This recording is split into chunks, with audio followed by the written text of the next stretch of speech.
कल्पित करी कृपा आज आम श्रीमद् भगवत गीता चतुर्दश अध्याय श्लोक नंबर 19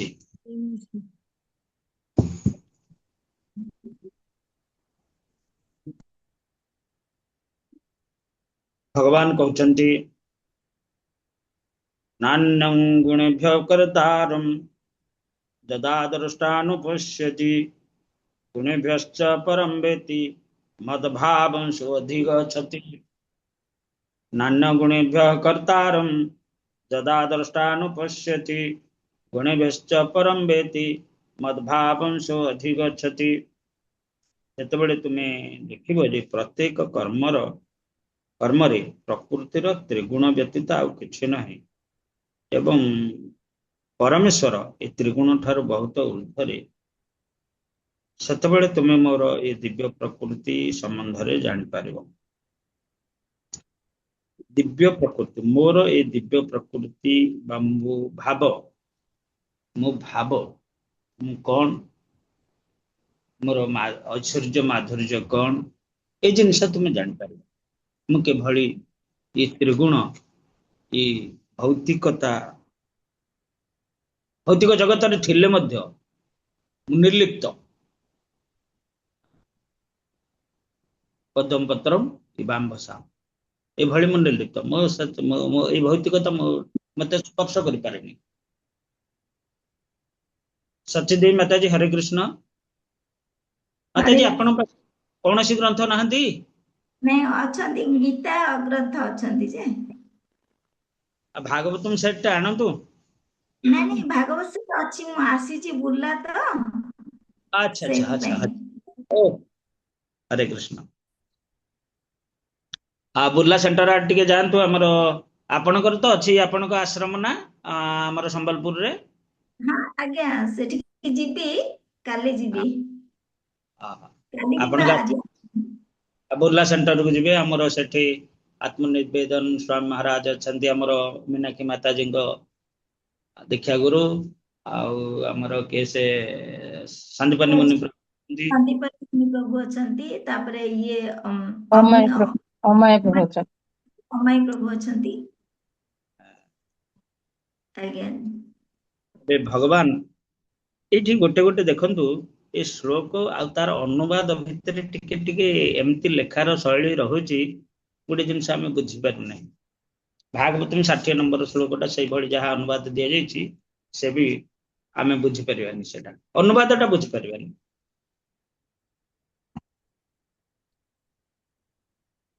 तबे ए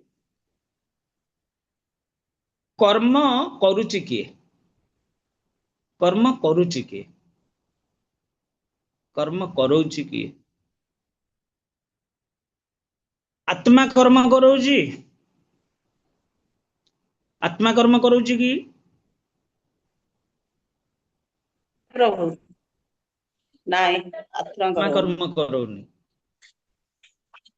आत्मा शक्ति विद्युत शक्ति भली आत्मा एक चिन्मय शक्ति से जीवंत करिवो से शरीरटा को जीवंत करिछि। कर्म करोछि कि बुद्धि पर मन एमाने कर्म करेबे का द्वारा कर्म करेबे कर्मेंद्रिय द्वारा ज्ञानेन्द्रिय द्वारा चिंता करेंगे कर्मेंद्रिय द्वारा कर्म करेंगे। कर्म कले कर्मटा पुणी प्रभावित हम कहार ना बाह्य जो त्रिगुणर प्रभाव अच्छी भौतिकतार प्रभाव अच्छी अज्ञानता प्रभाव अच्छी ज्ञानर प्रभाव अच्छी भक्तिर प्रभाव अच्छी ये सबू इंद्रिय मान द्वारा हुए। इंद्रिय मान एथिरे प्रभावित हुअन्ति इंद्रिय मान एथिरे प्रभावित हुअन्ति। तेणु ये भगवान ये कथा कहते जे तुम्हें जिते देख प्रत्येक कर्म रे अर्थात जो कार्यटा इंद्रिय मान द्वारा करा जाउछि ताकू कर्म कहा जाए। त्रिगुण व्यतीत अन्य किछि नुहे कारण कर्म करिवार पंथा मध्य तीनटा सात्विक राजसिक तामसिक जे कौनसी गुण रे तुम कर्म करिवो ଯେକୌଣସି ଗୁଣରେ କରିବ। କିନ୍ତୁ ସ୍ୱାଭାବିକ କର୍ମ ଅଛି ଗୋଟେ, ଯୋଉ ସ୍ୱାଭାବିକ କର୍ମ କାହାକୁ କୁହାଯାଏ ନା ନିଶ୍ୱାସ ପ୍ରଶ୍ୱାସ ନବା, ଶାରୀରିକର ଯାହା ଶରୀରର କ୍ରିୟା, ଶରୀରର କ୍ରିୟା ଏଟା ସ୍ୱାଭାବିକ। ନିଶ୍ୱାସ ପ୍ରଶ୍ୱାସ ତ ଏ ସ୍ୱାଭାବିକ ଭାବେ ଚାଲିବ, ରକ୍ତ ସଞ୍ଚାଳନ ସ୍ୱାଭାବିକ ଭାବେ ଚାଲିବ। ତାପରେ ଉଷ୍ମ ଶୀତ ଏଇ ଯୋଉ ଅନୁଭବ ଏ ସ୍ୱାଭାବିକ, ଏସବୁ ସ୍ୱାଭାବିକ। ତେଣୁ ଏସବୁ ହଉଛି ତ୍ରିଗୁଣ, ବାହାରୁ ଆସେ ଏ ଜିନିଷ ଗୁଡାକ, ବାହାରୁ ଶରୀର ବାହାରୁ ଆସେ। କିନ୍ତୁ ଶରୀରସ୍ଥ ମନ, ଶରୀରସ୍ଥ ବୁଦ୍ଧି ଇଏ କାହାକୁ ପ୍ରେରଣା ଦିଏ। ଯେତେବେଳେ କର୍ମେନ୍ଦ୍ରିୟ ଗୁଡିକ ବାହ୍ୟ ପରିବେଶରେ ପ୍ରଭାବିତ ହୁଅନ୍ତି, ସେ କାହାକୁ ପ୍ରଭାବିତ କରନ୍ତି ନା ସିଧା ଜ୍ଞାନେନ୍ଦ୍ରିୟ ସହିତ ମନକୁ ପ୍ରଭାବିତ କରନ୍ତି। ବୁଝିପାରୁଛନ୍ତି ତ? କର୍ମେନ୍ଦ୍ରିୟ ଗୁଡିକ ଯେତେବେଳେ ବାହ୍ୟ ପରିବେଶରେ ପ୍ରଭାବିତ ହୁଅନ୍ତି, ସେ ପ୍ରଭାବିତ କରନ୍ତି କାହାକୁ? ମନକୁ। ମନ ଜାଣିପାରେ, ମନ ଅନୁଭବ କରିବ, କର୍ମେନ୍ଦ୍ରିୟ ଦ୍ୱାରା ଅନୁଭବ କରିବ ଯେ ଏଇଟା ବାସ୍ତବିକ, ଏଇଟା ଉଷ୍ମ, ଏଇଟା ଶୀତ, ଏଇଟା ଗ୍ରହଣ ଯୋଗ୍ୟ, ଏଇଟା ଗ୍ରହଣ ଅଯୋଗ୍ୟ, ଏଇଟା କହିବା ଯୋଗ୍ୟ, ଏଇଟା କରିବା ଯୋଗ୍ୟ, ଏଇଟା କହିବା ଯୋଗ୍ୟ ନୁହେଁ, ଏଇଟା କରିବା ଯୋଗ୍ୟ ନୁହେଁ। ଏସବୁ ଜିନିଷ ମନ ବିଚାର କରିବ। ତେବେ ଏ ଜଗତରେ ଯାହା କିଛି ଅଛି, ଏଇ ତିନୋଟି ପନ୍ଥା, ସାତ୍ବିକ, ରାଜସିକ, ତାମସିକ, ଏଇ ପନ୍ଥା ଦ୍ୱାରା କରାଯାଏ। ଯେ ଯୋଉ ଭାବରେ ଭାବିତ ହୁଏ, ଯୋଉ ଭାବରେ ପ୍ରଭାବିତ ହୁଏ, ସେ ସେଭଳି କର୍ମ କରେ। କାହାକୁ ଅତି ସରଳ ପ୍ରସାଦ ଭଲ ଲାଗେ, କାହାକୁ ଟିକେ ଜଟିଳ ପ୍ରସାଦ ଭଲ ଲାଗେ, କାହାକୁ ନନଭେଜ ଭଲ ଲାଗେ, ଇତ୍ୟାଦି ବିଭିନ୍ନ କାଟାଗୋରୀର ସବୁ ଅଛନ୍ତି। ତେଣୁ ଏଗୁଡିକ କଣ ନା ଏଗୁଡିକ ଗୁଣର ପ୍ରଭାବ। ଏ ଗୁଣ ଦ୍ୱାରା ତାଙ୍କର ମନ ବୁଦ୍ଧି ଇତ୍ୟାଦି ଏମିତି ଭାବେ ପ୍ରଭାବିତ ହେଇଯାଇଥାନ୍ତି ଯେ ସେମାନେ ତଦ୍ବ୍ୟତୀତ ଆଉ କିଛି ଜାଣିପାରନ୍ତି ନାହିଁ। ତେଣୁ ଏଠି ଭାବାର୍ଥର ପ୍ରପାତ କହୁଛନ୍ତି ଯେ ବ୍ୟକ୍ତି ଉପଯୁକ୍ତ ଅଧିକାରୀ ବା ଆଚାର୍ଯ୍ୟଙ୍କ ଠାରୁ ଶୁଣି ବା ଅଧ୍ୟୟନ କରି ଯେତେବେଳେ ପ୍ରକୃତିର ତ୍ରିଗୁଣର କାର୍ଯ୍ୟାବଳୀ ସମ୍ବନ୍ଧରେ ବୁଝିପାରିବ, ସେତେବେଳେ ସେ ତ୍ରିଗୁଣକୁ ଅତିକ୍ରମ କରିବ। କାରଣ ତ୍ରିଗୁଣକୁ ଅତିକ୍ରମ କରିବା ପାଇଁ ଭଗବାନ ବି କହିଛନ୍ତି ଅର୍ଜୁନକୁ ଯେ ବାସ୍ତବିକ ତୋର ମନ ବୁଦ୍ଧି, ଏଇ ଯୋଉ ସାମାଜିକ ସ୍ତରରେ ଏଇ ଯୋଉ ଦେହାତ୍ମ ବୁଦ୍ଧି, ଦେହକୁ ଆତ୍ମା ବୁଦ୍ଧି କରିବା, ଦେହ ସମ୍ବନ୍ଧୀୟ ବ୍ୟକ୍ତିମାନଙ୍କୁ ଆତ୍ମୀୟ ସ୍ୱଜନ ମନେ କରିବା, ଏଇ ଯୋଉ ଭାବନାଟା ରହିଛି, ଏ ଭାବନାର ଊର୍ଦ୍ଧ୍ୱକୁ ତୁ ଯା, ଏ ଭାବନାର ଊର୍ଦ୍ଧ୍ୱକୁ ଯା, ଅର୍ଥାତ୍ ଗୁଣାତୀତ ଭବାର୍ଜୁନ, ସଦା ଯୋଗୀ ଭବାର୍ଜୁନ, ଏସବୁ ନିର୍ଦ୍ଦେଶ ଦେଇଛନ୍ତି ଭଗବାନ। ତେଣୁ ତା ଉପରକୁ ଗଲେ ଆମେ ଜାଣିପାରିବା ଯେ ବାସ୍ତବିକ ଏଇ ଜଗତଟା କଣ? ଇଏ କେବଳ ଗୁଣ ପ୍ରବାହ, ଏସବୁ ଗୁଣ ପ୍ରବାହ, ଆଉ କିଛି ନୁହେଁ।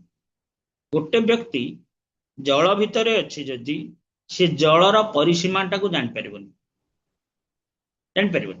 କିନ୍ତୁ ସିଏ ଯଦି କୂଳକୁ ପଳେଇଲା, ତାର ଊର୍ଦ୍ଧ୍ୱକୁ ପଳେଇଲା, ତାହେଲେ ସେ ଦେଖିବ ଯେ ୟାର କଳେବରଟା କେତେ, ଇଏ କେତେ ବେଗରେ ଗତି କରୁଛି, ୟାର କୂଳଟା କେତେ, କୂଳର ପରିସୀମାଟା କେତେ, ମୁଁ ଯାଇପାରି କି ନ ଯାଇପାରି, ଏସବୁ ଜିନିଷ ଯେ ଊର୍ଦ୍ଧ୍ୱକୁ ଯିବ ସେ ଜାଣିବ।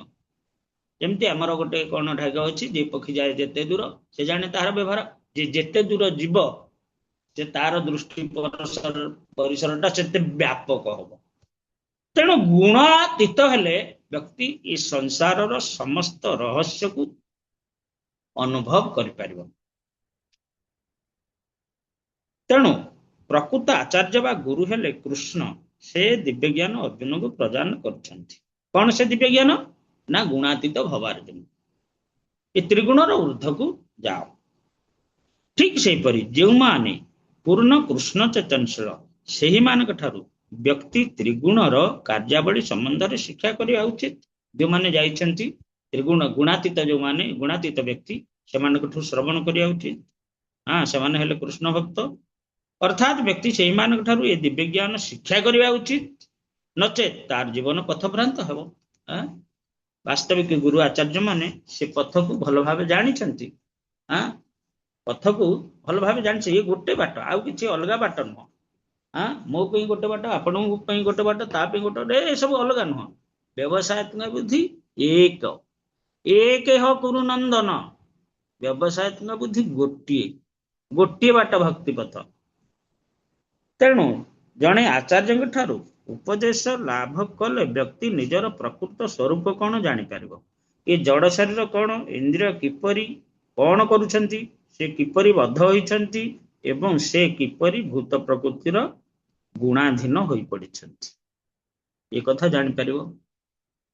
ଜଣେ ଆଚାର୍ଯ୍ୟଙ୍କ ଠାରୁ ଶିକ୍ଷା ଲାଭ କଲେ ବ୍ୟକ୍ତି ଏସବୁ ଜାଣିପାରିବ ଯେ ବାସ୍ତବ କି ମୋର ସ୍ୱରୂପ କଣ, ମୋ ସ୍ୱରୂପ କଣ। ମୁଁ ତ ଭଲ କାମ କରୁଛି, ଆପଣ ମାନଙ୍କୁ ସମସ୍ତଙ୍କୁ ପଚରାଯିବ ଆପଣ ମାନେ ସମସ୍ତେ ଭଲ କାମ କରୁଛନ୍ତି? ହଁ, ଆମେ ଭଲ କାମ କରୁଛୁ, ଆମେ ସମସ୍ତେ ଭଲ କାମ କରୁଛୁ। ହୁଏତ କାହା ପାଇଁ ନ କରିପାରୁ, ଆମ ପାଇଁ ତ ଆମେ କରୁଛୁ ନା ଭଲ କାମ। ଆଚ୍ଛା, ଆପଣ କଣ ଆନନ୍ଦ ପାଉଛନ୍ତି, ସୁଖ ପାଉଛନ୍ତି ଫଳସ୍ୱରୂପ?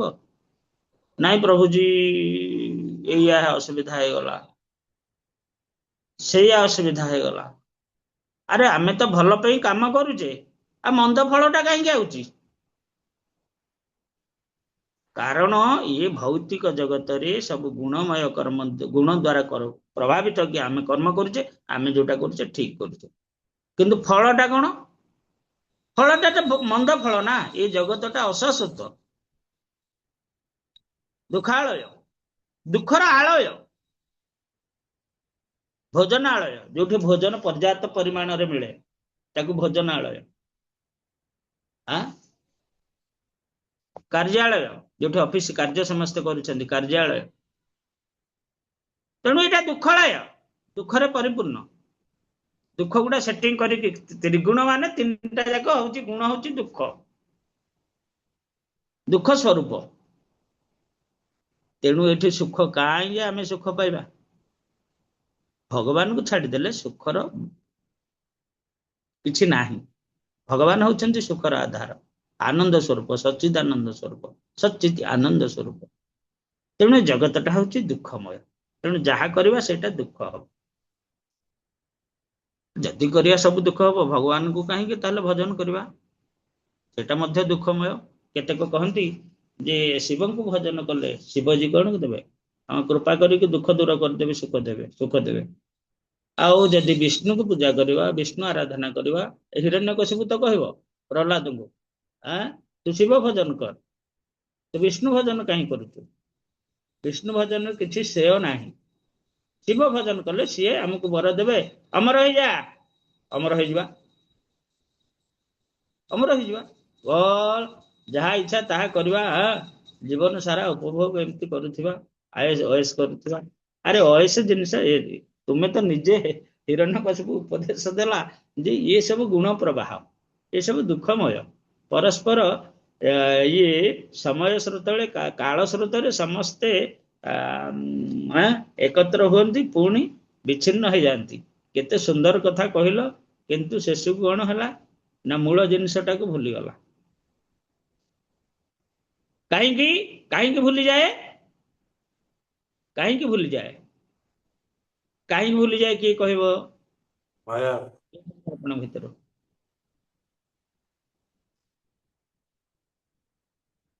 କାହିଁକି ଭୁଲିଯାଏ ମୂଳ ସ୍ୱରୂପଟାକୁ?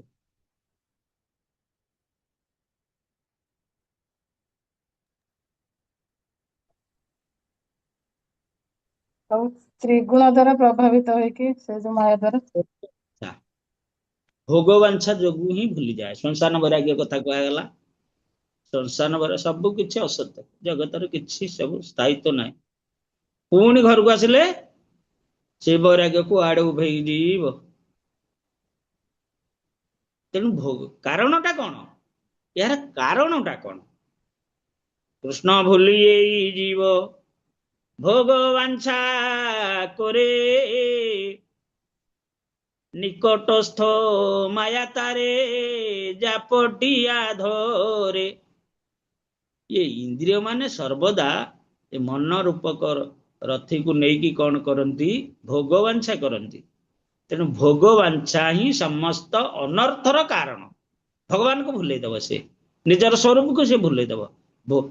ଏଇ ଯୋଉ ଭୋଗ ବାଞ୍ଛାଟା କାହା ଦ୍ଵାରା ହୁଏ କି? କିଏ ଅନୁଭବ କରେ?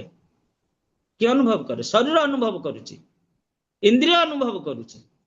ଏଇ ଯୋଉ ଭୋଗ ବାଞ୍ଛା ଗୁଡାକ, ଭୋଗ, ଏ ଭୋଗଟା କିଏ ଇଚ୍ଛା କରୁଛି? କିଏ ଅନୁଭବ କରୁଛି? ଆତ୍ମା ଅନୁଭବ କରୁଛି? ଆତ୍ମା ଅନୁଭବ, ଜୀବାତ୍ମା ଅନୁଭବ କରୁଛି? ନା, ଅନୁଭବ କିଏ କରୁଛି? ନା ଇନ୍ଦ୍ରିୟ ମାନେ। ଇନ୍ଦ୍ରିୟ ମାନଙ୍କର ରାଜା ସିଏ ହଉଛନ୍ତି କିଏ? ସେ ଇନ୍ଦ୍ରିୟ ମାନଙ୍କ ସାହାଯ୍ୟରେ ମନ ଅନୁଭବ କରେ। ତେଣୁ ମନ କହେ ନା ନା ନା ଏଇଟା କରିବା, ଏଇଟା କରିବା। ସେ ଇଏ ତଳେ ସପରେ ମସିଣାରେ ନିଦ ହଉନି, ଖଟରେ କରିବା, ଟିକେ ଭଲ କି ଶୋଇବା, ଖଟ ନାହିଁ, କଣ ସେଇଟା ଡୁପ୍ଲେକ୍ସ ନା କଣ, ଏଇ ସବୁ ସବୁ ସବୁ ସେଜ ଆଜିକାଲି ବାହାରିଛି। ସବୁ ସେଇଥିରୁ ଗୋଟେ ଗଦି ପକେଇବା, ଦେହକୁ ଟିକେ ଭଲ ଲାଗିବ, ଟିକେ ଆରାମ ଶୋଇବା, ସେମିଳି ତୁଳାର ତକିଆ କରିବା, ଏସବୁ ଜିନିଷ। ଆରେ ଆସ୍ତେ ଆସ୍ତେ ସେ ସବୁ ବଢିଯିବ। ଏ ସବୁ ଅନର୍ଥର କାରଣ ହଉଛି ଭୋଗବାଞ୍ଛା, ଦେହାତ୍ମ ବୁଦ୍ଧି। ଶରୀରକୁ ଆମେ ଯେତେ ସୁଖରେ ରଖିବା, ସଜେଇବା, ସେ ହିଁ ସମସ୍ତ ଦୁଃଖର କାରଣ ହବ। କାଲି କପୋତ କଥା କହୁଥିଲେ ନା ଆଲୋଚନା ମାଧ୍ୟମରେ। କପୋତ କଣ? କପୋତ କେତେ ଆନନ୍ଦରେ ଥିଲେ। ଫଳବଶତ ଦୁଇଟା ଡିମ୍ବ ତାଙ୍କର ସୃଷ୍ଟି ହେଲା। ଦିଟା ଡିମ୍ବକୁ ଉଭୟ ସ୍ୱାମୀ ସ୍ତ୍ରୀ ମଧ୍ୟ ତାକୁ ଉଷୁମ ଥାନ୍ତି। ଫଳସ୍ୱରୂପ ଦିଟା ଶାବକ ଆସିଲେ। କିନ୍ତୁ କଣ ହେଲା? ପର ମୁହୂର୍ତ୍ତରେ ସମସ୍ତେ କାଳ ସ୍ରୋତରେ କଣ ହେଲେ? ଲୀନ ହେଇଗଲେ। ସମସ୍ତେ କାଳ ସ୍ରୋତରେ ଲୀନ ହେଇଗଲେ। ତେଣୁ ଅବଧୂତ କହିଲେ, ସଂସାରେ ସ୍ନେହ ଅବଲମ୍ବୀ, ସଂସାରେ ସ୍ନେହ ଅବଲମ୍ବୀ ଅଛନ୍ତି ଯେତେକ କୁଟୁମ୍ବୀ।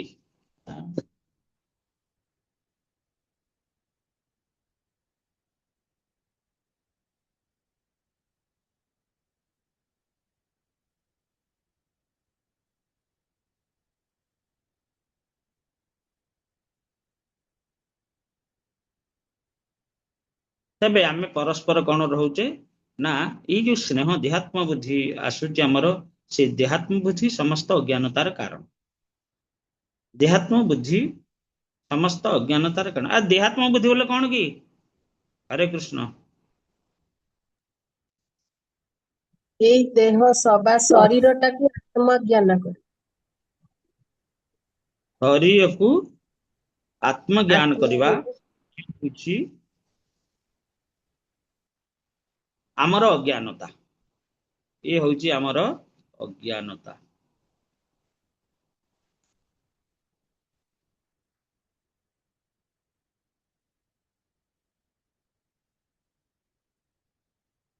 এরূপে স্নেহ অবলম্বী ସଂସାରେ ବନ୍ଦୀ ଯେ କୁଟୁମ୍ବୀ। ତେଣୁ ଆମେ ଏ ପରସ୍ପର ସ୍ନେହ ଅବଲମ୍ବନ କରି ଆମେ ଗୋଟେ ବନ୍ଧନରେ ରହୁଛେ। ଦୁର୍ଲଭେ ପାଇ ଏ ଶରୀର କୁଟୁମ୍ବେ ଦୃଢ ମତି ଯାର, ଦିନ ବଞ୍ଚାଇ ଦୁଃଖେ ସୁଖେ। ଦୁଃଖେ ପ୍ରାୟ, ସୁଖ ତ ନଥାଏ, କିନ୍ତୁ ମଝିରେ ମଝିରେ କିଛି ସୁଖ ଯୋଉଟା ଭାବେ ସେଇଟା ବାସ୍ତବିକ ସୁଖ ନୁହେଁ, ସେଟା ହଉଛି ଦୁଃଖ। ଅନ୍ତେ ପଡଇ ତୁମ୍ଭି ପାକେ। କାହିଁକି ସେ ନର୍କକୁ ଗଲା? ଯଦି ସେ ଠିକ କାମ କରୁଥିଲା, ନର୍କକୁ କାହିଁ ଗଲା? ତେଣୁ ଏ ରୂପେ ସ୍ନେହ ଅବଲମ୍ବୀ ସଂସାରେ ବନ୍ଦୀ ଯେ କୁଟୁମ୍ବୀ।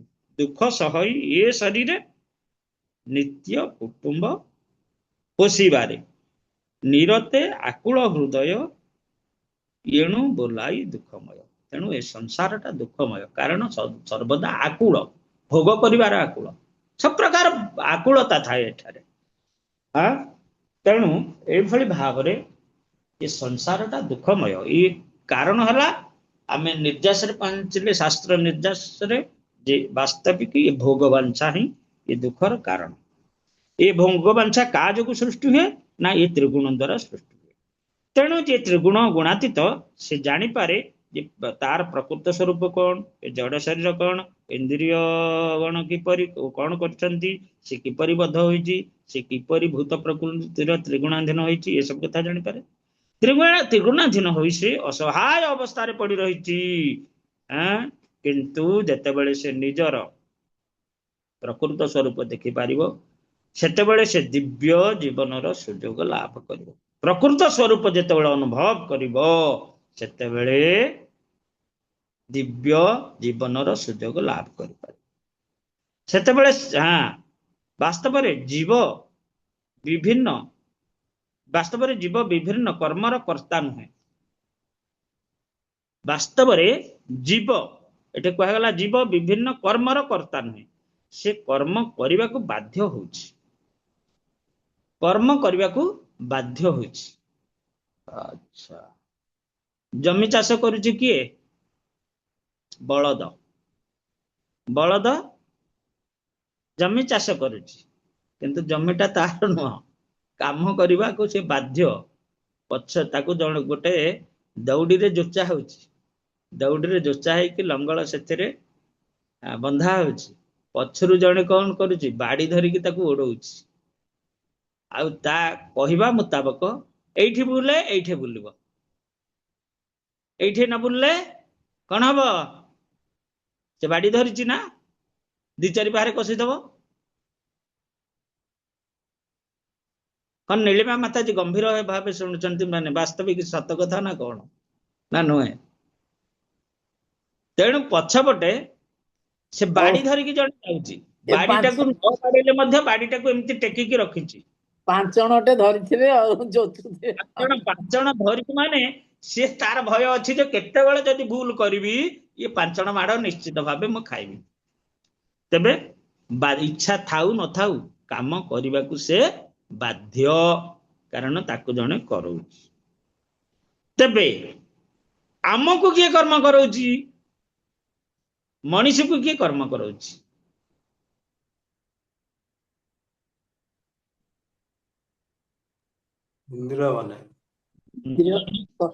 କର୍ମ କରୁଛି ମନ ଆମକୁ କରୁଛି। ଇଏ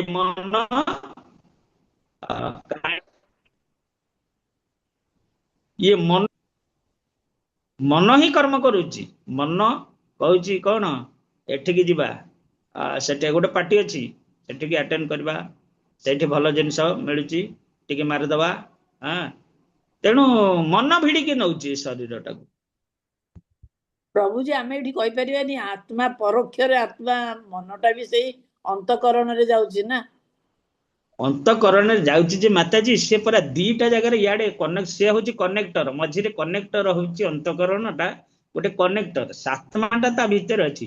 ଆତ୍ମାଟା ଶକ୍ତି, ସମସ୍ତଙ୍କୁ ଶକ୍ତିଶାଳୀ କରୁଛି, ପ୍ରେରଣା ଦଉଛି। ଶୁଣନ୍ତୁ, ଆତ୍ମା ସଚ୍ଚିଦାନନ୍ଦ ଅଣୁ ସ୍ୱରୂପ। ସେ 4ଟା ଆବରଣ ଭିତରେ ରହିଛି। ପ୍ରଥମ ଆବରଣ ଚିତ୍ତ, ଦ୍ୱିତୀୟ ଆବରଣ ଅହଙ୍କାର, ତୃତୀୟ ଆବରଣ ବୁଦ୍ଧି, ଚତୁର୍ଥ ଆବରଣ ମନ। ଚତୁର୍ଥ ଆବରଣ ମନ ଯେତେବେଳେ, ଇଏ ମନଟା କାହା ସହିତ ରହିବ? ମନ ସହିତ କନେକ୍ଟେଡ ହଉଛନ୍ତି କିଏ? ଇନ୍ଦ୍ରିୟ ଗୁଡ଼ିକ, ଇନ୍ଦ୍ରିୟ ଯୋଉଟା କି ଆମର କହିବା ତାର ସବୁ ପଏଣ୍ଟ କନେକ୍ସନ ହେଇଛି କାର? ମନ ଦ୍ୱାରା। ତେଣୁ ଇନ୍ଦ୍ରିୟ ମାନେ ଯାହା, ଇନ୍ଦ୍ରିୟ ମନ ଦ୍ୱାରା ଶକ୍ତିଶାଳୀ ହୁଅନ୍ତି। ଜୀବାତ୍ମା ଠାରୁ ଯୋଉ ଶକ୍ତି ଜୀବନ୍ତ କରିକି ରଖିଛି, ଏଇ ଇନ୍ଦ୍ରିୟ ଗୁଡାକୁ ଜୀବନ୍ତ କରିଛି କିଏ? ସେ ନା ମନ ମାଧ୍ୟମରେ। ଏସବୁ ସ୍ନାୟୁ ସବୁ ଅଛନ୍ତି, ସବୁ ଜୀବନ୍ତ କରି ରଖିଛି। ଏମାନେ ପ୍ରଭାବିତ କରନ୍ତି ପ୍ରଥମେ ମନକୁ। ଏଇ ଜିନିଷଟା ଅଛି, ଖାଇବା କି କଣ, ଯଦି ଜାଣିନି ତ ଜାଣିନି, ଗଲା ଅଲଗା କଥା, କିନ୍ତୁ ଯେତେବେଳେ ଅନୁଭବ ଆସେ, ଜାଣେ, ସେତେବେଳେ ସବୁ ଇନ୍ଦ୍ରିୟ ମାନେ ତାକୁ କଣ ଚାରିଆଡେ ଭିଡନ୍ତି, ଆସନ୍ତି। ଏଇଠି କଣ, ଏଠି ଗୋଟେ ପାର୍ଟି ହଉଛି, ସବୁ ଝିଅ ପିଲାମାନେ ନାଚୁଛନ୍ତି, ଆମେ ବି ଆମର ଏମାନଙ୍କୁ ନେଇକି ନାଚିବା। ଇଏ କହିବ କିଏ? ସେ ମନ କହିଲା। ଏପଟେ ଜିହ୍ୱା କହିବ, ଆରେ ଭଲ ଖାଇବା ମଧ୍ୟ ତା ସହିତ ମିଳୁଛି, ଭଲ ଖାଇବା ମଧ୍ୟ, ପାର୍ଟି ପରେ ଖାଇବା ଅଛି, ବାସ୍। ପାର୍ଟି ମଧ୍ୟରେ ମଧ୍ୟ ପାନୀୟ ଅଛି, ବାସ୍। ଦେଖିବା ଭଲ ଜିନିଷ, ଦେଖିବା ଜିନିଷ ଅଛି ସବୁ। ଆଉ ତାପରେ କଣ? ଚର୍ମ ଅନୁଭବ ଜିନିଷ, ପରସ୍ପରକୁ ଏସବୁ ଆଲିଙ୍ଗନ, ଏସବୁ କରିବା, ଏସବୁ। ତେଣୁ ଅବଧୂତ ଶେଷରେ କହିଲେ ଯେ ବହୁତ ଶପଥଣୀ ଯେନେ ସ୍ୱାମୀ ମାରନ୍ତି ଅପମାନେ ଜୀବର ଅଳପ କତି ସତେ ଯୁବତୀ ଏକପତି ହ୍ୟୁମାନ ୱାନ୍ସ ଆର୍ ଅନଲିମିଟେଡ ସେ କୋଉଟା କୋଉ ଜିନିଷଟାକୁ ପ୍ରଥମେ ଗ୍ରହଣ କରିବ ଏଇଟାକୁ ଗ୍ରହଣ କଲା ସିଏ କହୁଥିବ ନାଇଁ ମତେ ଆସ ଆଚ୍ଛା ପିଇଦେଲା ପିଇଲେ ଚାଲ ଖାଇବା ଖାଇବା ଖାଇବା ଆରାମ କରିବା ଇଏ ସବୁ ଜିନିଷ ତାପରେ ତାପରେ ତାପରେ ଇଏ ପରସ୍ପର କନେକ୍ଟେଡ ଏମିତି କନେକ୍ଟେଡ ଯେ ଶେଷୁକନ ଜୀବର ଅଳପ ଶକ୍ତି ସତ୍ୟ ଯୁବତୀ ଏକପତି ଏମିତି ଭାବେ ତାର ଯୋଉ ସ୍ୱଳ୍ପ ଶକ୍ତି ସେ ପ୍ରାପ୍ତ ହେଇଛି ତାହା ନଷ୍ଟ ହେଇଯାଏ। ତେଣୁ ଏ ଗୁଣ ଊର୍ଦ୍ଧ୍ୱକୁ ଗଲେ ଆମର ଏଇ ଯୋଉ ସାଂଖ୍ୟ ଯୋଗ ଅନୁସାରେ ଆମେ ଯୋଉ ବିଶ୍ଳେଷଣାତ୍ମକ ଜ୍ଞାନ କହୁଛେ ପ୍ରଥମେ ଆତ୍ମା ସେ ଗୋଟେ ଫରୁଆରେ ଅଛି ଗୋଟେ ବାକ୍ସ ଭିତରେ ଏ ବାକ୍ସଟା କାହା ଦ୍ୱାରା ତିଆରି ଚିତ୍ତ ଅହଙ୍କାର ବୁଦ୍ଧି ମନ ଏ ଫରୁଆରେ ତିଆରି ସେଥିରେ ଆବଦ୍ଧ ହେଇକି ଅଛି କେବେଠୁ ଆବଦ୍ଧ ହେଇଛି କହିପାରିବାନି ସେ ସ୍ୱତନ୍ତ୍ର ଭାବେ ତା ଭିତରେ ଆବଦ୍ଧ ହେଇଗଲା ମାନେ ସେ ସ୍ୱତନ୍ତ୍ର ହେଇଗଲା ବୁଝିପାରିଲେ। ତେଣୁ ଏ ଯୋଉ ବାହାର ଆବରଣଟା ଅଛି ମନ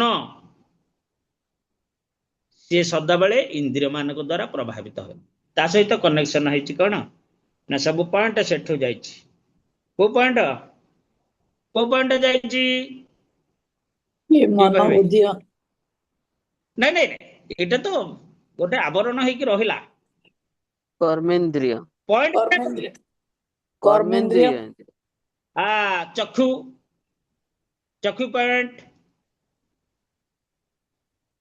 ଜିହ୍ବା ପଏଣ୍ଟ ଶ୍ରବଣ ଇନ୍ଦ୍ରିୟ ପଏଣ୍ଟ ନାସିକାନ୍ଦ୍ରିୟ ପଏଣ୍ଟ ଆଉ ସ୍ପର୍ଶେନ୍ଦ୍ରିୟ ପଏଣ୍ଟ ଏସବୁ ପଏଣ୍ଟ ଗୁଡା ଯାଇଛି ପ୍ରଭୁଜୀ ତେଣୁ ଆମେ ଏଠି କାହିଁକି କହିପାରିବାନି ଯେ ପରୋକ୍ଷରେ ଆତ୍ମା ବି ତ ସେଇଆକୁ ପ୍ରେରଣା ଦଉଛି ମନଟା ପରୋକ୍ଷରେ ଆତ୍ମା ପ୍ରେରଣା ଦିଏନି ମାତାଜୀ ଆତ୍ମାର ତାର ପ୍ରଭାବ ବୋଲେ ଆତ୍ମା ହେଲା ଜୀବନ୍ତ ତେଣୁ ଜୀବ ଆଉ ଜୀବନ ଏଇ ଦୁଇଟା ଜିନିଷ ଜୀବନ ବୋଲେ କଣ ଜୀବନଟା ହଉଛି ପ୍ରଭାବ ଜୀବ ଯେହେତୁ ଫିଲାମେଣ୍ଟଟା ଜଳିଲେ କୋଉଟା ଜଳୁଛି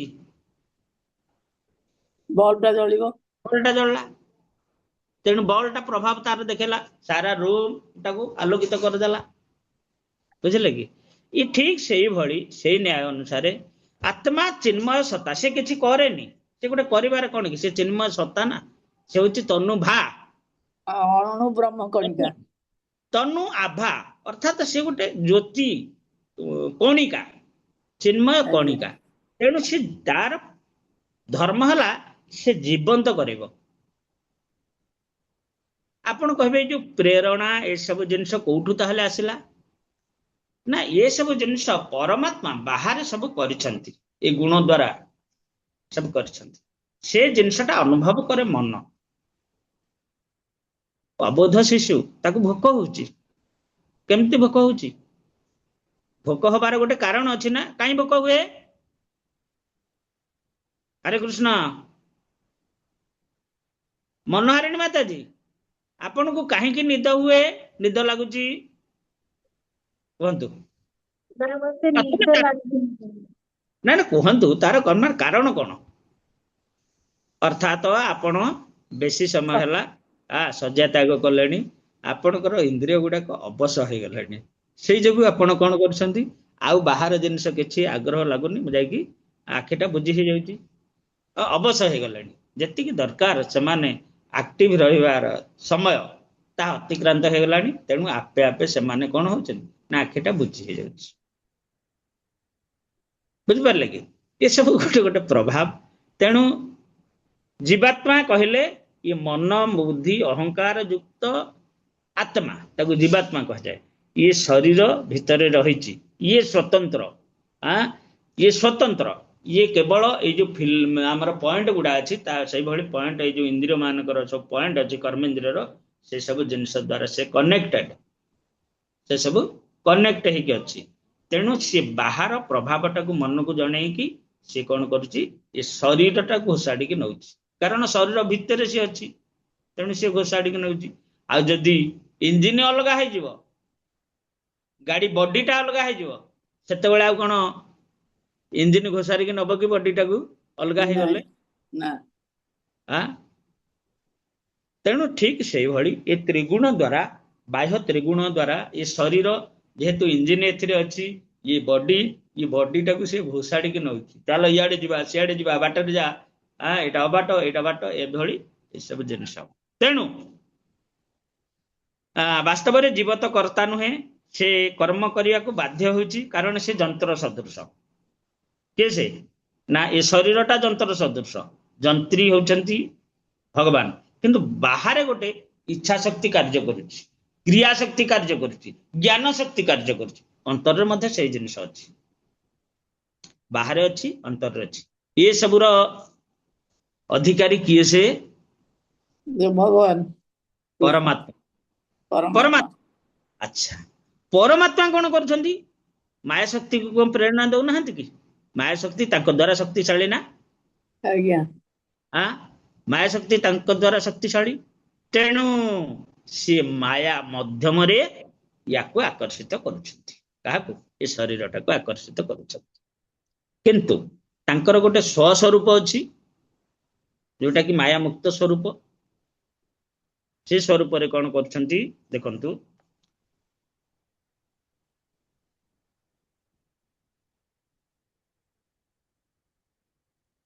ସେ କର୍ମ କରିବାକୁ ବାଧ୍ୟ ହେଉଛି ଶରୀର, କାରଣ ଭୂତ ପ୍ରକୃତିର ଏକ ନିର୍ଦ୍ଦିଷ୍ଟ ଗୁଣ ଦ୍ୱାରା ନିୟନ୍ତ୍ରିତ ଏକ ନିର୍ଦ୍ଦିଷ୍ଟ ଶରୀରରେ ସେ ଅବସ୍ଥାନ କରୁଛି।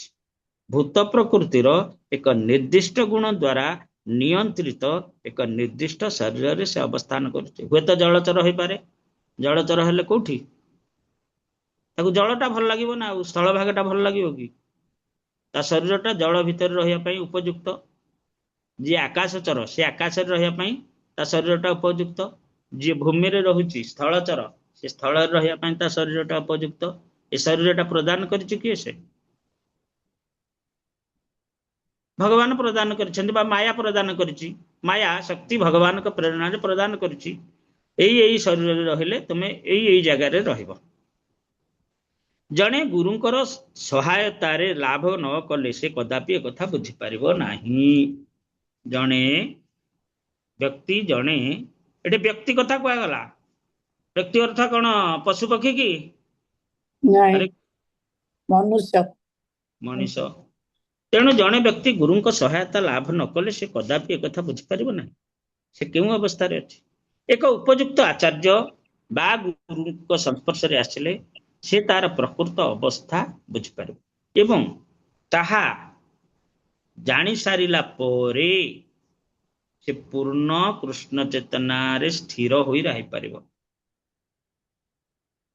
ପୂର୍ଣ୍ଣ ଜାଣିପାରିଲା ତାର କୃଷ୍ଣ ଚେତନାରେ ସ୍ଥିର ହବ। ଏ ମଝିରେ କଣ ରହିଲା? ଜାଣିପାରିବ କିନ୍ତୁ କୃଷ୍ଣ ଚେତନା ସ୍ଥିର, କୃଷ୍ଣ ଚେତନାରେ ସ୍ଥିର, ମଝିରେ କଣ ରହିଲା? ଗୁରୁଙ୍କର ଉପଦେଶ ଅନୁଯାୟୀ କାର୍ଯ୍ୟ କରିବ। ଗୁରୁଙ୍କର ଉପଦେଶ ଅନୁଯାୟୀ କାର୍ଯ୍ୟ କରିବ ବା ସାଧନ ବିଧି ପାଳନ କରିବ। ସାଧନ ବିଧି ପାଳନ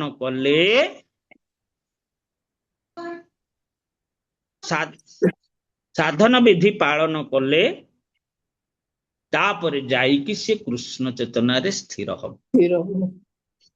କାହିଁକି ନା ତାର ଇନ୍ଦ୍ରିୟ ଗୁଡାକ କୃଷ୍ଣ ଚେତନଶୀଳ ହବାକୁ ପଡିବ। ଇନ୍ଦ୍ରିୟ ଗୁଡାକ ନହେଲେ ସେ ତମକୁ ଇତସ୍ତତ କରିଦେବେ, ପଥଭ୍ରାନ୍ତ କରିଦେବେ, ନାଇଁ କି ମାତାଜୀ? ଆଜ୍ଞା।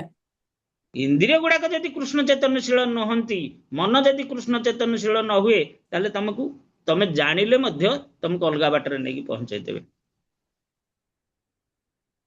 ଦେଖନ୍ତୁ ଗୋଟେ ଉଦାହରଣ ଦବା। ଶ୍ରୀମଦ୍ ବ୍ରହ୍ମାନନ୍ଦ ସ୍ୱାମୀ ଜଣେ ଥିଲେ ପ୍ରପାତଙ୍କର ଜଣେ ମୁଖ୍ୟ ଶିଷ୍ୟ। ସେ ପୁଣି ତ ସନ୍ନ୍ୟାସୀ ହେଇକି ପୁଣି ବିବାହ କଲେ। ସନ୍ନ୍ୟାସୀ ବିବାହ କରନ୍ତିନି, ସନ୍ନ୍ୟାସୀ ହେଇକି ବିବାହ କଲେ। ବ୍ରହ୍ମଚାରୀ ବିବାହ କରିପାରିବ, କିନ୍ତୁ ସନ୍ନ୍ୟାସୀ ବିବାହ କରେନି, କିନ୍ତୁ ସେ ବିବାହ କଲେ। ତେବେ କାହିଁକି ବିବାହ କଲେ? ଯଦି ସନ୍ନ୍ୟାସୀ କାହିଁ ବିବାହ କଲେ? ଏ ଇନ୍ଦ୍ରିୟ ଗୁଡାକ ସେ କୃଷ୍ଣ ଚେତନାରେ ସ୍ଥିର ଥିଲେ, ସବୁ ଥିଲେ। ପୁନର୍ବାର ଇନ୍ଦ୍ରିୟ ଗୁଡାକ ଏ ଭୌତିକ ଗୁଣ ଦ୍ଵାରା ଇଏ ତାଙ୍କୁ ବ୍ୟତିବ୍ୟସ୍ତ କରିଦେଲେ, ପଥଭ୍ରାନ୍ତ କରିଦେଲେ କିଛି ସମୟ ପାଇଁ। ଏମିତି ଅଛନ୍ତି ଆମର ବିଶ୍ୱାମିତ୍ର ଋଷି, ସୌଭରି ମୁନି, ଆଉ ଅନ୍ୟାନ୍ୟ ଋଷ୍ୟଶୃଙ୍ଗ ମୁନି, ଏସବୁ ଏମାନେ ଅଛନ୍ତି ସବୁ। ଏମାନେ ମଧ୍ୟ ଏ ଭୌତିକ ମାୟା ଗୋଟେ ଛଳନାମୟୀ, ଦୈବିହେଷା ଗୁଣମୟୀ ମମ ମାୟା ଦୂରତ, ଅର୍ଥାତ ତାର ଅତି ଶକ୍ତି ପ୍ରାବଲ୍ୟ, ତାପରେ ତା ଭିତରେ ଆମେ ଅଛେ ନା, ତା ପରିସର ଭିତରେ ଆମେ ଅଛେ। ମାୟା ପରିସର ଭିତରେ ସନ୍ନ୍ୟାସୀ ଭକ୍ତ ଯାବତୀୟ ସମସ୍ତେ ତା ପରିସର ଭିତରେ ଅଛେ, ତା ପ୍ରଭାବ ସେ ପ୍ରଭାବିତ କରେ। ତେଣୁ ଯାହାର କୃଷ୍ଣ ଚୈତନ୍ୟଶୀଳ ସ୍ଥିରତା ଯେତେ ଦୃଢ, ସିଏ ଲହଡି ମାଡ ସମ୍ଭାଳିବ, ଲହଡି ମାଡ ସମ୍ଭାଳିବ, ବୁଝିଲେ କି? ଯଦି ତାଙ୍କ ଚେତନଶୀଳ ଦୃଢତା ନଥିବ, ତାହେଲେ ଲହଡି ମାଡରେ କଣ ହବ? ଇତସ୍ତତ ହେଇଯିବ, ବାସିଯିବ, ଇତସ୍ତତ ହେଇଯିବ, ପଥଭ୍ରାନ୍ତ ହେଇଯିବ। ଯେମିତି କହିଛନ୍ତି ଭଗବାନ, ମଉ ଅର୍ଜୁନ କହିଛନ୍ତି ଯେ ଇଏ ଖଣ୍ଡ ମେଘ ସଦୃଶ ବାୟୁ ଦ୍ଵାରା ପ୍ରଭାବିତ ହେଇକି ନଷ୍ଟ ହେଇଯାଏ, ସତା ହରାଏନି ତ? ଭଗବାନ କହିଲେ ନା ନା ନା, ସତା ହରାଇବନି। ଯିଏ ଏଇଟା ଅଭ୍ୟାସ କରିଛି, ଏହାର ଗୋଟେ ସୁପ୍ରଭାବ ଅଛି, ସେ କିଛି ସମୟ ପାଇଁ ହଉ ଅନୁଭବ କରିଛି। ଯେତେବେଳେ ସାଂସାରିକ ପୁନର୍ବାର ସଂସାରରେ ପ୍ରବେଶ କଲା, ସଂସାର ମାଡ ଖାଇଲା, ସେ ପୁଣି ଆଉ ଥରେ ଏଇ ବାଟକୁ ଆସିବ। ଆସିଲା ମାନେ ଆଉ ଛାଡିକି ଯିବନି। କାହିଁକି? ଥରେ ଧୋକା ଖାଇଛି, ମାଡ ଖାଇଛି, ପୁଣି ଆଉ କଣ ଯିବି ମାଡ ଖାଇବାକୁ? ନାଇଁ, ମୁଁ ଆଉ ଭଗବାନଙ୍କୁ ଛାଡିବିନି, ତାଙ୍କ ପାଦପଦ୍ମଙ୍କୁ ଜାବୁଡିକି ଧରିବି। ଏକଥା। ତେଣୁ ଏଇଠି ସେତେବେଳେ ସେ କୃଷ୍ଣ ଚେତନାରେ ସମ୍ପୂର୍ଣ୍ଣ ସ୍ଥିର ହୋଇପାରିବ। ଏକ କୃଷ୍ଣ ଚେତନଶୀଳ ବ୍ୟକ୍ତି ପ୍ରକୃତିର ତ୍ରିଗୁଣ ଦ୍ଵାରା ନିୟନ୍ତ୍ରିତ ନୁହେଁ। ଏକ କୃଷ୍ଣ ଚେତନଶୀଳ ବ୍ୟକ୍ତି ପ୍ରକୃତିର ତ୍ରିଗୁଣ ଦ୍ଵାରା ନିୟନ୍ତ୍ରିତ ହୁଏନି। କାହିଁକି ନା ଭଗବାନଙ୍କର ଗୋଟେ ଦିବ୍ୟ ପ୍ରକୃତି ଅଛି, ଭଗବାନଙ୍କର ଏକ ଦିବ୍ୟ ପ୍ରକୃତି ଅଛି। ସେଇ ଦିବ୍ୟ ପ୍ରକୃତି ଦ୍ଵାରା ପ୍ରଭାବିତ, ଇନ୍ଦ୍ରିୟ ଗୁଡାକ ପ୍ରଭାବିତ ଭକ୍ତର। ତେଣୁ ସେ ଇତର ଭୌତିକ ପ୍ରକୃତି ଗୁଣରେ ଆଉ ପ୍ରଭାବିତ ସେ ହୁଏ ନାହିଁ। ତାପରେ ପ୍ରତି ମୁହୂର୍ତ୍ତରେ ସେ ଆନନ୍ଦ ଅନୁଭବ କରେ ନା, ସେବା ଆନନ୍ଦ ଅନୁଭବ କରେ। ଏ କଥା ସପ୍ତମ ଅଧ୍ୟାୟରେ କୁହାଯାଇ ସାରିଛି। କୃଷ୍ଣଙ୍କ ଠାରେ ସମ୍ପୂର୍ଣ୍ଣ ଆତ୍ମସମର୍ପଣ ଯିଏ କରିଛି, ଅର୍ଥାତ୍ କୃଷ୍ଣଙ୍କ ଶରଣଂ ଶରଣାଗତି, ସେ ଭୂତ ପ୍ରକୃତିର ତ୍ରିଗୁଣରୁ ମୁକ୍ତ। ଭଗବାନଙ୍କ ଠାରେ ଯିଏ ପ୍ରପନ୍ନ ହେଇଛି, କାରଣ ଭଗବାନ ତ ପଦମ ପତ୍ରଂ ଇବାମ୍ବସା ବୋଲି କହିଛନ୍ତି। ତେଣୁ ଭଗବାନଙ୍କ ଠାରେ ଯେତେ ସଦ୍ଗୁଣ ଅଛି, ଯେତେ ଗୁଣ ଅଛି, ତାଙ୍କ ଭକ୍ତ ଠାରେ ସେଇ ଗୁଣ ଗୁଡିକ ଆସ୍ତେ ଆସ୍ତେ ଆସ୍ତେ ଆସ୍ତେ କଣ ହବ? ଜାଗରିତ ହବ, ଜାଗରିତ ହୁଏ। ସେ ବାହାରୁ ହଉ ଭିତରୁ ହଉ, ଅନ୍ତରରେ ଆତ୍ମା ସ୍ୱରୂପ, ଆତ୍ମା ତାର ପ୍ରଭାବିତ ଅନ୍ତରୁ ଆସେ, ବାହାରୁ ମଧ୍ୟ ଆସେ। ତେଣୁ ଏଇଭଳି ଭାବରେ ସେ କଣ ହୁଏ ନା ସମସ୍ତ ଦିବ୍ୟ ଗୁଣର ଅଧିକାରୀ ହେଇଯାଏ। ଅଧିକାରୀ ହେଇଗଲେ ଏ ଭୌତିକ ଗୁଣ ଗୁଡିକ, ଏ କୁଷ୍ଠିତ ଗୁଣ ଗୁଡିକ ତାକୁ ଆଉ କୁଷ୍ଠିତ ମାର୍ଗରେ ଆକର୍ଷଣ କରିପାରନ୍ତି ନାହିଁ।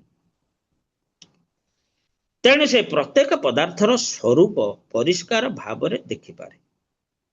ସେ ପ୍ରକୃତିର ତ୍ରିଗୁଣକର ପ୍ରଭାବରୁ କ୍ରମେ ମୁକ୍ତ ହୋଇଯାଏ, ଅର୍ଥାତ୍ ପ୍ରକୃତିର ତ୍ରିଗୁଣ ତା ଉପରେ କୌଣସି ପ୍ରଭାବ ପକାଇ ପାରନ୍ତି ନା। ଆପଣଙ୍କୁ ଯଦି ଆପଣ ଦେହରେ ଯୋଉ ହାତରେ ଆଲକାତରା ଲାଗିଗଲା,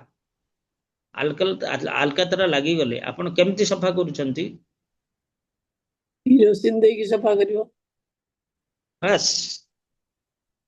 ଆଉ କିରୋସିନ ହାତରେ ଆପଣ ଆଲକାତରାରେ ହାତଟା ବୁଡେଇବେ, ଆଉ ଆଲକାତରା ଆପଣଙ୍କ ହାତରେ ଲାଗିବ ନାହିଁ।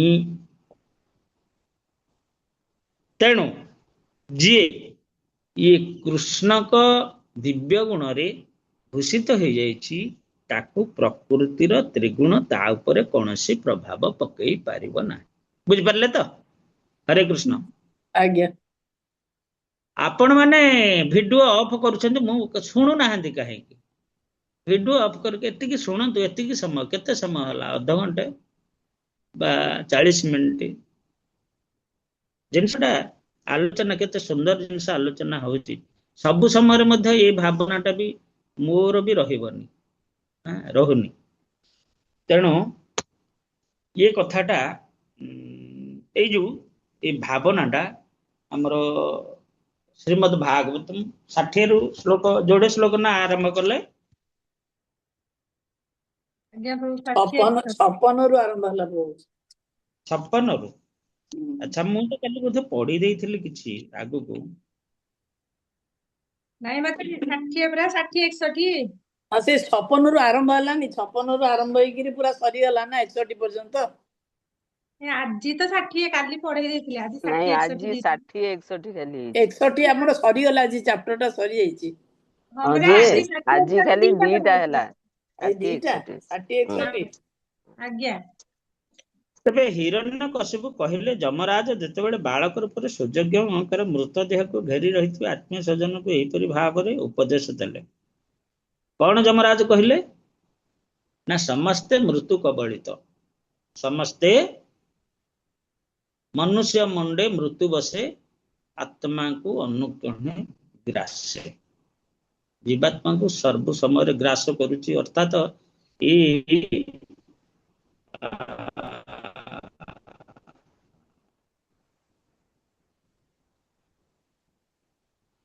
शरीर ग्रास कर शरीर मृत्यु शरीर टाक ग्रास करे जीवात्मा को बस तबे जेतेबेले यमराज कहउछंती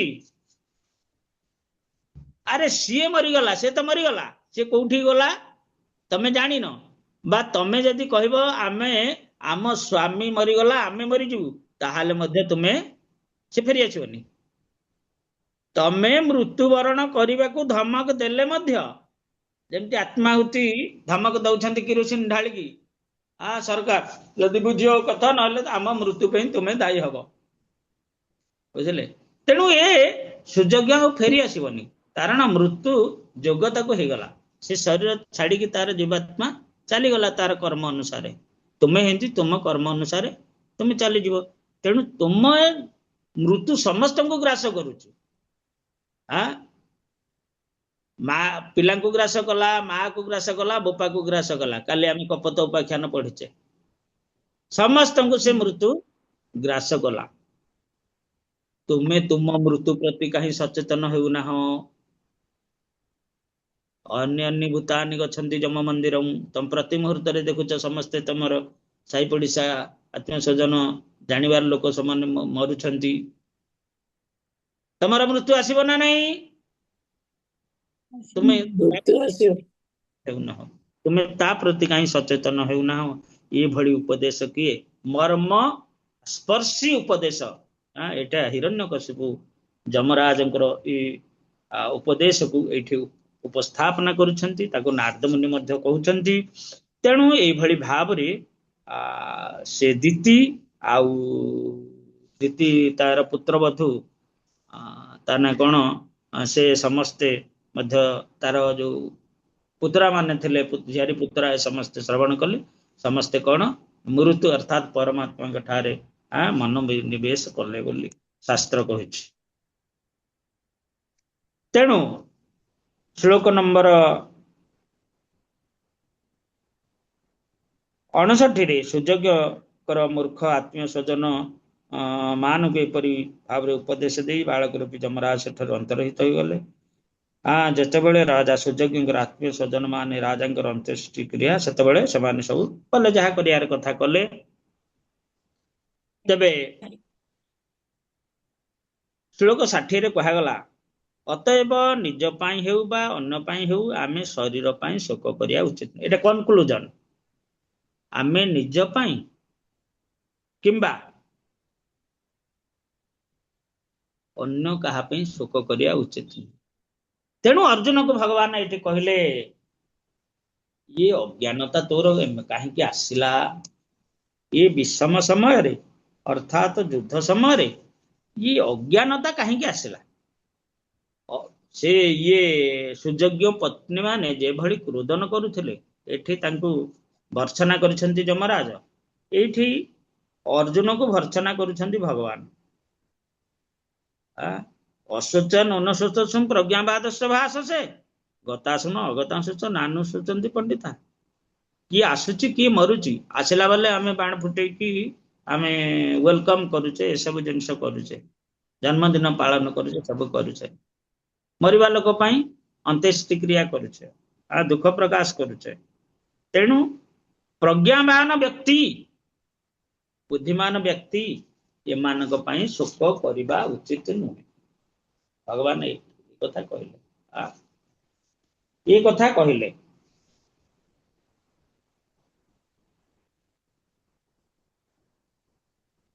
ତେବେ ପ୍ରଜ୍ଞାବାନ ସ୍ଥିତିଟା କଣ? ପ୍ରଜ୍ଞାବାନ ସ୍ଥିତିଟା କଣ? ସେଇ ସ୍ଥିତିରେ ଅବସ୍ଥାନ କଲେ ସିନା ଆମେ ଏଭଳି ଯିଏ ଜନ୍ମ ହଉଛି ତା ପାଇଁ ତାକୁ ନେଇକି ଖୁସି ହଉଛେ, ଯିଏ ମୃତ୍ୟୁବରଣ କରୁଛି ଦୁଃଖ ପ୍ରକାଶ କରୁଛି। ତେବେ ଏଇ ଯୋଉ ସୁଖ ଦୁଃଖ, ଆନନ୍ଦ ନିରାନନ୍ଦ, ଏଥିରୁ ମୁକ୍ତ ହେବା କେମିତି, କିଭଳି ତାର ଊର୍ଦ୍ଧ୍ୱରେ ରହିବା, ସେ ପ୍ରଜ୍ଞାମାନ ସ୍ଥିତି କଣ, ଏଇଠି ସେ କଥା ଆଲୋଚନା ହଉଛି ଯେ ଦେହାତ୍ମ ବୁଦ୍ଧିରୁ ମୁକ୍ତ ହେବାକୁ ପଡିବ। ଦେହାତ୍ମ ବୁଦ୍ଧିରୁ ମୁକ୍ତ ହେବାକୁ ପଡିବ। ଦେହାତ୍ମ ବୁଦ୍ଧି ଅର୍ଥାତ କଣ? କଣ? ଶରୀର ଅଲଗା, ଆତ୍ମା ଶରୀରକୁ ଅଲଗା, ଆତ୍ମା ଆତ୍ମା ଭାବିବା। ଶରୀର ଅଲଗା, ଶରୀର ଅଲଗା, ଆତ୍ମା ଅଲଗା। ଏଇ ଜିନିଷ ଶରୀର ଆତ୍ମା ନୁହେଁ, ଶରୀର ଆତ୍ମା ନୁହେଁ, ସଂଯୋଗ ଗୋଟେ ହେଇଛି। ଏଟା କେବଳ ସଂଯୋଗ ହେଇଛି, କନେକ୍ସନ ହେଇଛି। ଯେତେବେଳେ ଜୀବାତ୍ମା ଶରୀର ଛାଡୁଛି, କନେକ୍ସନ ସବୁ କଟୁଛି ଆସ୍ତେ ଆସ୍ତେ, ସେତେବେଳେ ଆପଣ ମାନେ ଅନୁଭବ କରୁଥିବେ କଣ ନା ଏଇ ଗୋଡ ହାତ ଶୀତଳ ହେଇଗଲାଣି, କନେକ୍ସନ କଟି ଯାଉଛି। ଆତ୍ମାରୁ ଯୋଉ ଉଷ୍ମଟା ଆସେ, ସେ ଜିନିଷ କଣ ଡିସକନେକ୍ଟ ହେଇଗଲା, ଗୋଡ ଆଡୁ ଜୀବନ ଛାଡିଲାଣି, ଦେହଟା ଦାହା ଦଉଛି, ଇତ୍ୟାଦି ଇତ୍ୟାଦି ସବୁ ହଉଛି। ଯେତେବେଳେ ଆତ୍ମା କଣ କରୁଛି, ଜୀବାତ୍ମା ଶରୀରରୁ ଉତ୍କ୍ରାନ୍ତ ହଉଛି, ଉତ୍କ୍ରମଣ ହଉଛି। ତେଣୁ ପ୍ରଜ୍ଞାବାନ ସ୍ଥିତି କଣ ନା ଯେତେବେଳେ ଜାଣିବ ଯେ ଜୀବାତ୍ମା ଅଲଗା, ମୋର ଶରୀରରେ ଥିବା ଆତ୍ମା ଜୀବାତ୍ମା ଅଲଗା, ଆଉ ମୋ ଶରୀର ଅଲଗା, ଏ କଥା ଜାଣିବ। ତେଣୁ ସିଏ କାହାରି ପାଇଁ ଶୋକ କରିବା ଉଚିତ ନୁହେଁ। ଅଜ୍ଞାନ ବଶତଃ ମନୁଷ୍ୟ ମୁଁ କିଏ, ଅନ୍ୟମାନେ କିଏ, ମୋର କଣ, ଅନ୍ୟମାନଙ୍କର କଣ, ଏହିପରି ଶରୀର ଜନିତ ଭେଦଭାବ ସୃଷ୍ଟି କରାଯାଉଛି। ଏଠି ଟିକେ ଏଇ ଯୋଉ ଲେଖା ହେଲା, ଏଇଟା ଟିକେ ଆଉ ସୁନ୍ଦର ଭାବେ ଏଇଟା ଲେଖା ହେବା କଥା ଯେ ଅଜ୍ଞାନ ବଶତଃ, ଦେଖନ୍ତୁ, ଅଜ୍ଞାନ ବଶତଃ ମନୁଷ୍ୟ ମୁଁ କିଏ, ଅନ୍ୟମାନେ କିଏ, ଏଇଟା ଜାଣିବ। ଯେତେବେଳେ ଜିଜ୍ଞାସା ଆସିବ, ଯେତେବେଳେ ଜିଜ୍ଞାସା ଭାବ ଆସିବ, ମୁଁ କିଏ, ଅର୍ଥାତ ଅଜ୍ଞାନତାରୁ ମୁକ୍ତ ହବ, ଆଗକୁ ଯିବ, ସେତେବେଳେ ମୁଁ କିଏ, ଆପଣ ମାନେ କିଏ, ଏସବୁ ଜଗତ କଣ, ଏ ଜିନିଷ ଆମେ କହୁଛେ ନା। ଯିଏଥିରୁ ମୁକ୍ତ ହବ ସିଏ ସେତେବେଳେ ଭାବିବ ଯେ ମୁଁ କିଏ, ଅନ୍ୟମାନେ କିଏ, ଭଗବାନ କିଏ, ଏ ଜଗତଟା କିଏ, କଣ, ଏସବୁ ଜିନିଷ ଅନୁଭବ କରିବ। କିନ୍ତୁ ଏଇଟା ଯାହା ଲେଖା ହେଲା, ଏଇଟା ଠିକ ଅନୁବାଦ ନୁହେଁ। ଅଜ୍ଞାନ ବଶତଃ ମନୁଷ୍ୟ ମୁଁ ଆଉ ଅନ୍ୟମାନେ ବା ତୁମେ, ୟା ଭିତରେ ଭେଦ ସୃଷ୍ଟି କରେ। ଅଜ୍ଞାନତା ଯୋଗୁ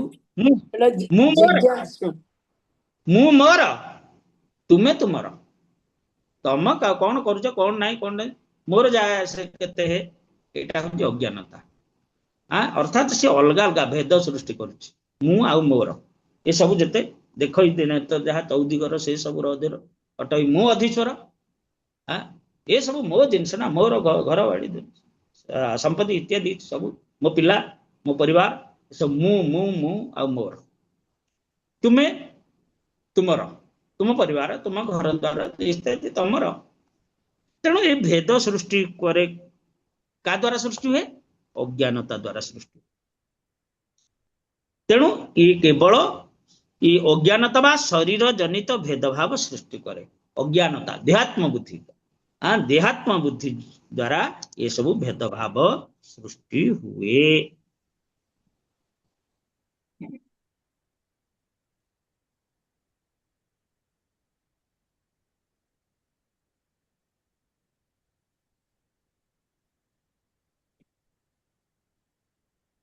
ତେଣୁ ଅଜ୍ଞାନତା କାହାକୁ କୁହାଯାଏ?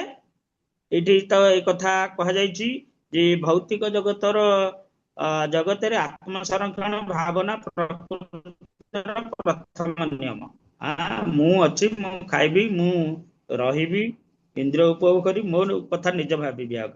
এই ଧାରଣାର ବଶବର୍ତ୍ତୀ ହୋଇ ପ୍ରଥମେ ମନୁଷ୍ୟ ନିଜର ବ୍ୟକ୍ତିଗତ ନିରାପତ୍ତା ବିଷୟରେ ଚିନ୍ତା କରେ। ହଉଛି ନା ନାଇଁ? ବ୍ୟକ୍ତିଗତ ନିରାପତ୍ତା ଆଗ ମୋ କଥା ଭାବି ସାରିଲା ପରେ ଅନ୍ୟ କଥା ଭାବିବି।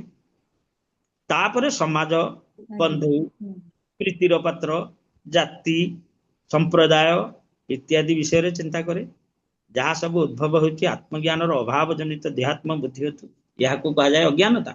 ଦେହାତ୍ମ ବୁଦ୍ଧିକୁ ଅଜ୍ଞାନତା କୁହାଯାଏ। ଏଇଥି ଯୋଗୁଁ ଜାତିବାଦ, ରାଷ୍ଟ୍ରବାଦ ଏସବୁ ଭାବ ସୃଷ୍ଟି ହେଉଛି। ଦେଖନ୍ତୁ ଏସବୁ କେତେ ଗୋଟେ କେତେ ଉଚ୍ଚ ଧାରାର ଆଉ କେତେ ଗଭୀରତମ ଫିଲୋସଫି। ସମସ୍ତ ପୃଥିବୀବାସୀ ଯଦି ଏଇ ମନୋବୃତ୍ତିରେ ରହନ୍ତେ, ପୃଥିବୀରେ ଏଇ ଯୋଉ ଦେଶ ଭାବ ରହନ୍ତା କି, ସୀମା ବିବାଦ ରହନ୍ତା କି, ଇତ୍ୟାଦି ରହନ୍ତା? ମୁଁ ଆଉ ତମର ଏଇ ଯୋଉ ଭେଦଭାବ ଏସବୁ ଜିନିଷ ରହନ୍ତା? ଭଗବାନ ସୃଷ୍ଟି କରିଛନ୍ତି, ଖାଇବାକୁ ଦେଇଛନ୍ତି, ବାସ୍ ସେତିକିରେ ସନ୍ତୁଷ୍ଟ। ଆଜିକାଲି ବେଶୀ ହିଂସା ସୃଷ୍ଟି ହବାର କାରଣ ଆର ଭୋଗ ଭାବନାର ପ୍ରାବଲ୍ୟତା ବୃଦ୍ଧି ହେଉଛି। ମୋ ଜଳଟା ସିଏ ନେଇଗଲା, ମୋ ଜଳଟା ସିଏ ନେଇଗଲା। ଆରେ ପ୍ରକୃତି ଜାତ ଜିନିଷ, ପ୍ରକୃତି ଜାତ ଜିନିଷ, ସିଏ ଯେମିତି ଯିବା କଥା ଯିବ। ତୁମେ ଯେତିକି ଭୋଗ କରିବା କଥା କରିବ। ତୁମେ ତୁମର ଅଭାବ ମାନେ ଏ ଯୋଉ ଗୋଟେ ଆର୍ଟିଫିସିଆଲ ସ୍କାରସିଟି ସବୁ ସୃଷ୍ଟି କରିକି କଣ କରୁଛେ ନା, ଯେତେବେଳେ ଜଳ ନିମ୍ନ ଦିଗକୁ ଛାଡିବାନି, ଆମେ ଆମେ ତାକୁ ଆବଦ୍ଧ କରି ରଖିବା। ଯେତେବେଳେ ସେଗୁଡାକର ବର୍ଷା ସମୟରେ ଅତ୍ୟଧିକ ହେଇଯାଏ, ଅତ୍ୟଧିକ ହେଲା ବେଳେ ଛାଡିଲା ବେଳେ କଣ ହୁଏ? ଏଠି ତଳ ଦିଗରେ କଣ ହୁଏ? ସମ୍ପୂର୍ଣ୍ଣ ବିପର୍ଯ୍ୟୟ ସୃଷ୍ଟି କରେ, ବନ୍ୟା ବିପର୍ଯ୍ୟୟ। ତେଣୁ ଏଇଭଳି ଭାବରେ ଇଏ ସବୁ ହଉଛି ଆମର ଅଜ୍ଞାନତା। ଏ ସରକାର ସ୍ତରରେ ହଉ, ରାଜ୍ୟ ସରକାର ସ୍ତରରେ ହଉ, ଏସବୁ ହଉଛି ଅଜ୍ଞାନତା। ତେଣୁ ଏସବୁ ଦେହାତ୍ମ ବୁଦ୍ଧିରୁ ସୃଷ୍ଟି ହୁଏ। ଦେହାତ୍ମ ବୁଦ୍ଧି ଯୋଗୁଁ ବିରାଟ ଆୟୋଜନ ସବୁ କରାଯାଉଥିବ। ଆଜି ତ ସଣ୍ଡେ, ଟିକେ ଶୁଣନ୍ତୁ ସମସ୍ତେ, ସଣ୍ଡେ ପୁଣି ଏକାଦଶୀ ଅଛି। ତେବେ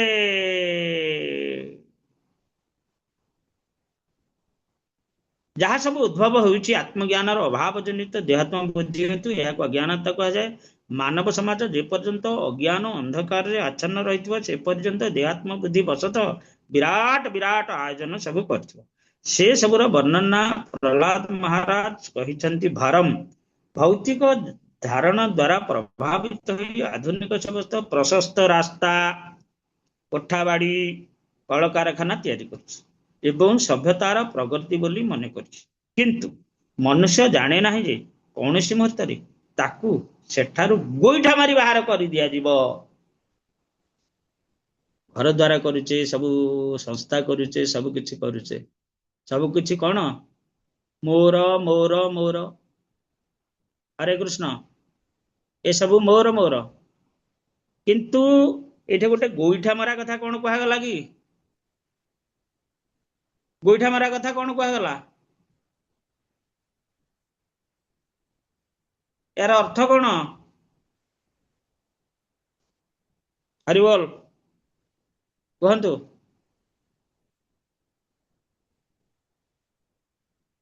ଏ ପ୍ରଭୁ ଶ୍ରୀ ଗୋଇଠା ହରେ ମାରିବା କୃଷ୍ଣ, ଦଣ୍ଡବତ ପ୍ରଣାମ। ଏ ଜିନିଷ ସବୁ ଅସ୍ଥାୟୀ, ଏ ଜିନିଷ ଆମକୁ ଦିନେ ଛାଡିବାକୁ ପଡିବ। ତେଣୁ ଆମେ ସଦାବୁଙ୍କୁ ଆମେ ଯିବାକୁ ପଡିବ ସଂସାରକୁ। ଆଉ କଣ, ଏସବୁ ଛାଡିବାକୁ ପଡିବ, ମାନେ ଗୋଇଠା ମାରିବାକୁ ପଡିବ। ଆଉ କଣ? ଆପଣ ଗୋଇଠା ମାରିବେ ନା ଆପଣଙ୍କୁ କିଏ ଗୋଇଠା ମାରିକି ତଡ଼ିବ? ଯମରାଜା ଚଢିବ, ତାର ବିଷ୍ଣୁ ଦୂତ ମାନେ ତଡିବେ, ଯିଏ ଆସିକି ଗୋଟେ ତଡିବ। ଆଉ ସେ ଆତ୍ମା ଭିତରୁ ଶରୀର ଯିବ। ଆଉ କଣ? ତୋଳାଇଛୁ ଯେ ଉଚ୍ଚ ଘର ଗୋଟି, ସେଥିବ ତୁ ଯିବୁ ଅବନି ସାଉଁଟି, ଯମ ଆସି ଧରି ଯମ ଆସି ଧରି ନେଇଯିବ ଚୁଟି। ତ ଚୁଟିକି ଧରିକି ଯମ ରାଜା ଘୋଷାଡ଼ିକି ନବ। ପ୍ରଭୁ ଆମେ କେତେ ଯାହାକୁ ମୋର କହୁଛେ ହଁ ସେମାନେ ହିଁ ଆମକୁ ତଡ଼ିବେ ଗୋଇଠା ମାରିକି ଯା ବୋଲି। ହଁ ସିଏ ବି ଏକ କଥା। ତେବେ ଉଚ୍ଚା ତୋଳାଇଛୁ ଯେଉଁ ଉଚ୍ଚର ଘର ଗୋଟି ସେଥିବ ଥିଉଯିବୁ ଅବନି ସାଉଁଟି ଜମ ଆସି ଘେନି ଧରିଯିବ ଚୁଟି। ତାପରେ କେତେ ପରାଭବ ଦେବରେ ଭାବ କିନା ମନ କେମତେ ସେଦିନ ଯେଦିନ ଜୀବନ ଜୀବରେ ଯୋଉ ଦିନ ମୃତ୍ୟୁବରଣ କରିବୁ ଏ ସବୁ ଅବସ୍ଥା ସୃଷ୍ଟି ହବ। ତ ବାଇ ଫୋର୍ସ ଭିଡ଼ିକି ନେଇଯିବେ। କୋଉମାନେ କୋଉମାନେ ଯମଦୂତ ମାନେ। ସମନେର ଦୂତେ ଧରି ପାରେ ହାତେ ବାନ୍ଧିଆ କରିବେ ଜଡ଼ ବାନ୍ଧିଆ କରିବେ ଜଡ଼। ଏଇଟା ଲୋଚନ ଦାସ ଠାକୁର ଲେଖିଛନ୍ତି। ସମନେର ଦୂତେ ବାନ୍ଧି ଧରିପାରେ ହାତେ ବାନ୍ଧିଆ କରିବେ ଜଡ଼। ତତେ କଣ କରିବେ ସେଠି ନା ବନ୍ଧନ କରିଦେବେ ଜୀବାତ୍ମା ବାନ୍ଧନ କରି ଘୋଷାଡ଼ିକି ନେଇଯିବେ। ତେବେ ଏଇ ଯୋଉ ବିଶାଳ କୋଠାଘର ରାସ୍ତା ଯାନବାହନ କଳକାରଖାନା ସହିତ ତାର ଆଉ କିଛି ସମ୍ପର୍କ ରହିବନି। ଯେତେବେଳେ ଶରୀରରୁ ଆଉଟ ହେଇଗଲା ଆଉ ତାର କିଛି ସମ୍ପର୍କ ରହିଲା କି ରହିବ କିଛି ରହିବନି। ସେଇଥିପାଇଁ ଅର୍ଜୁନ ଯେତେବେଳେ ତାଙ୍କର ଶରୀର ସମ୍ପର୍କୀୟ ଆତ୍ମୀୟ ସ୍ୱଜନ ମାନଙ୍କ ସମ୍ବନ୍ଧ ଚିନ୍ତା କରୁଥିଲେ ସେତେବେଳେ ଶ୍ରୀକୃଷ୍ଣ ତାଙ୍କୁ ତିରସ୍କାର କହିଲେ କୁତଃ ତ୍ୱା କସ୍ମଲମିଦଂ ବିଷମେ ସମୁପସ୍ଥିତମ୍। କେତେ ସୁନ୍ଦର ଜିନିଷ କୁହାଯାଇଛି। ଆମେ ବି ଆଲୋଚନା କରିବାକୁ ଅସମର୍ଥ ହେଇଯାଉଛୁ। हरे कृष्ण। जय श्रील प्रभुपाद की जय। उपस्थ गौर भक्त वृंद की जय। निताय गौर प्रेमानंदे। हरि हरि बोल। हरे कृष्ण।